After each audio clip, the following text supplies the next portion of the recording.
तर आज आहे गौरी आवाहन. आमच्याकडे तांब्यातली गौरी पूजली जाते. तर गौरी पूजन, शंकरोबा पूजन, वौसा पूजन आणि गणपती विसर्जन सगळं थोडं थोडं मी शूट केलं होतं. सगळं एकाच व्लॉगमध्ये मी शेअर केलेलं आहे. त्याचा व्लॉग आपल्या चॅनलवरती आलेला आहे, नक्की बघा.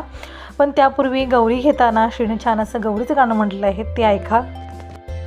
गौरी आली ऐका ऐका.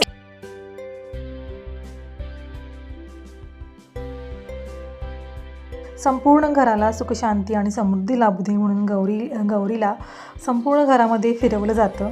त्यानंतर दुपारी गौरीला भाजी भाकरीचा नैवेद्य दाखवला आणि छान अशी आरती वगैरे केली. दुसऱ्या दिवशी शंकरोबाचं आगमन असतं. तर शंकरोबा पण असं तांब्यामध्ये भरून घेतला जातो आणि त्यालाही घरातून असं फिरवलं जातं.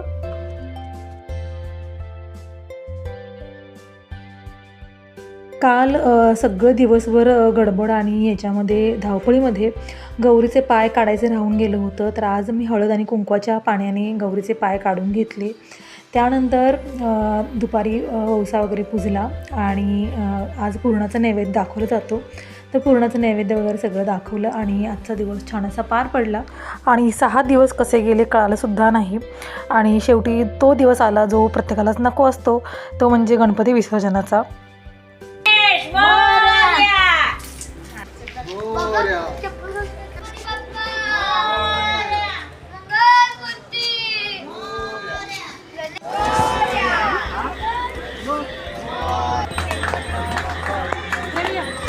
पाठीमाग कुठं करतो.